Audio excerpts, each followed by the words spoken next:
আসসালামু আলাইকুম। আমাদের বিমান বাহিনীর প্রধান এয়ার মার্শাল মাহমুদ হাসান খান পাকিস্তানে অবস্থান করছেন এই মুহূর্তে, এবং এরই মধ্যে সে দেশের বিমান বাহিনীর প্রধানের সঙ্গে একটি গুরুত্বপূর্ণ বৈঠক হয়েছে। বৈঠকের একটি অংশের খবর হচ্ছে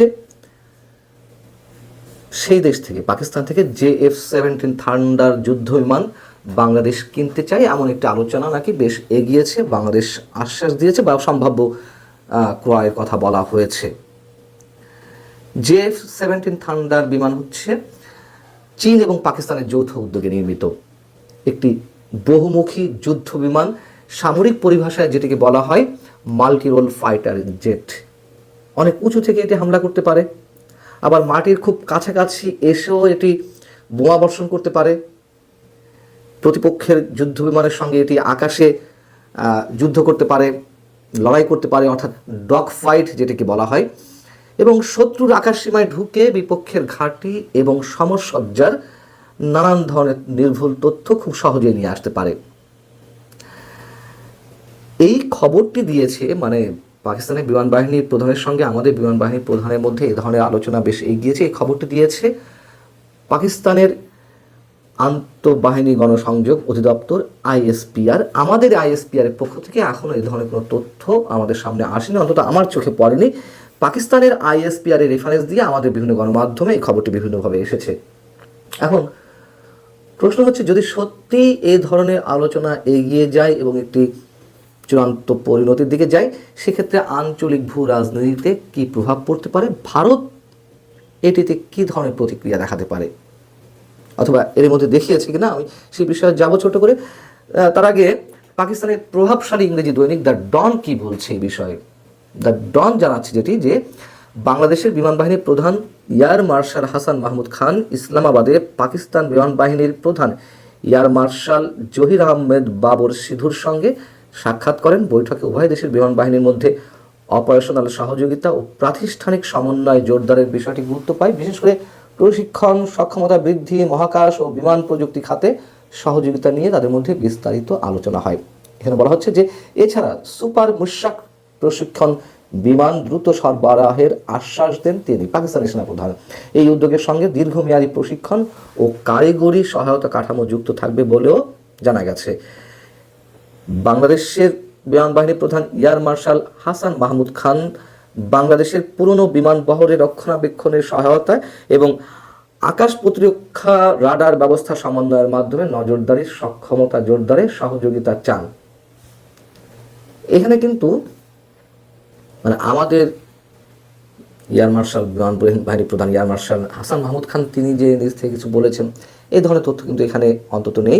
কিন্তু পাকিস্তানের ISPR বরাদ দিয়ে আবার তারা বলছে যে বৈঠকে JF-17 থান্ডার যুদ্ধ বিমানের সম্ভাব্য ক্রয় নিয়ে বিস্তারিত আলোচনা হয়েছে। এর আগে জুলাইয়ের দিকে এই বিষয়েই পাকিস্তানের সঙ্গে বাংলাদেশের আরও একবার আলোচনা হয়েছিল। তখন বাংলাদেশের সেনাবাহিনীর principal staff officer lieutenant general SM Kamrul Hasan, তার সাথে যে সেনাবাহিনী প্রধানের মানে পাকিস্তান সেনাবাহিনী প্রধানের বৈঠক হয়েছিল, সেইখানে এই বিষয়টি তখন উঠে আসে। এবং তখন যখন মানে যে যুদ্ধ বিমান JF-17 থান্ডার এটির বিষয়ে তখন যে আলোচনা হয়, সেটি কিন্তু তখন আবার আন্তর্জাতিক বিভিন্ন গণমাধ্যমে খবর হয়েছিল। যেমন কাতার ভিত্তিক যে সংবাদ মাধ্যম আল জাজিরা, তারা তাদের এক প্রতিবেদনে বলছিল যে শেখ হাসিনা সরকারের 16 বছরে পাকিস্তানের সঙ্গে সম্পর্ক অবনতির ধারায় ছিল, তবে সম্প্রতি রাজনৈতিক পরিবর্তনের পর কূটনৈতিক সম্পর্ক পুনর্গঠনের ইঙ্গিত পাওয়া যাচ্ছে। ইসলামাবাদের গণমাধ্যমগুলো জানাচ্ছে, মানে সেখানে আবার যেভাবে বলা হয়েছিল যে বাংলাদেশের পক্ষ থেকে পাকিস্তানের যুদ্ধ বিমান JF-17 থান্ডার কেনার আগ্রহ প্রকাশিত হয়েছে।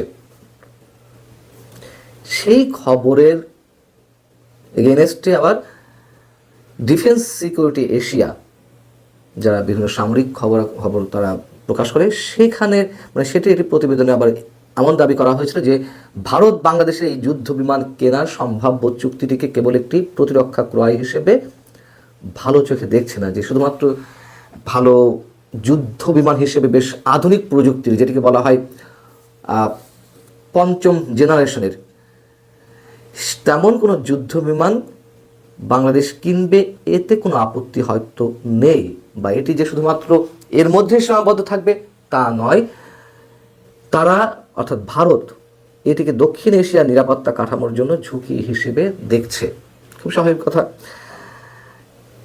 এই মুহূর্তে যে টালমাটাল অবস্থা, ভারতের সঙ্গে বাংলাদেশের সম্পর্ক, আবার পাকিস্তানের সঙ্গে ইতিহাসের সর্বোচ্চ পর্যায়ের উষ্ণতম সম্পর্ক, তার সাথে আবার চীন রয়েছে। একটু আগেই আমি আপনাদের জানিয়েছি আরেকটি কন্টেন্টে যে চীনের পররাষ্ট্রমন্ত্রী এবং পাকিস্তানের পররাষ্ট্রমন্ত্রীর মধ্যে কী কথা হয়েছে বাংলাদেশকে কেন্দ্র করে। তারা ভারতের প্রভাব যে কোনোভাবে রুখতে চায়, তারা যে কোনো সিদ্ধান্ত একসাথে কার্যকর করতে চায়, এবং একটি সামরিক জোট করার কথা রয়েছে। সেখানে বাংলাদেশের অংশীদারিত্ব তারা চায়, এমন আলোচনা তারা দীর্ঘদিন ধরে চালিয়ে আসছে। তো বাংলাদেশটা এখন ভূ রাজনীতির কেন্দ্রবিন্দুতে অবস্থান করেছে নিশ্চয়ই।